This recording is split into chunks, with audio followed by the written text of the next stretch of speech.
ఇచ్చారు. ఈ చికెన్లో నేను ఇప్పుడు ఆ మసాలా ముందుగా అది చల్లారటానికి పక్కన పెట్టుకున్నాను. దీన్ని పసుపు, ఉప్పు అలాగే నిమ్మకాయ వేసి బాగా క్లీన్ చేసుకొని పక్కన పెట్టుకోవాలి. వీటిని మాత్రం మనం స్టవ్ మీద డైరెక్ట్గా పెడితే అస్సలు ఉడకదండి. నాటుకోడి కాబట్టి చాలా సాఫ్ట్గా ఉడకాలి, చాలా టైం కూడా పడుతుంది. సో దానికోసం నేను ప్రెషర్ కుక్కర్లో పెడుతున్నానండి.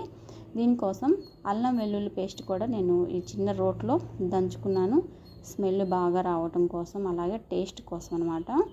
ఇప్పుడు పాన్ పెట్టి ఆయిల్ వేసి ఉల్లిపాయల్ని 2 ఉల్లిపాయల్ని చిన్న చిన్న ముక్కలు కట్ చేసుకొని పేస్ట్ చేసుకున్నాను.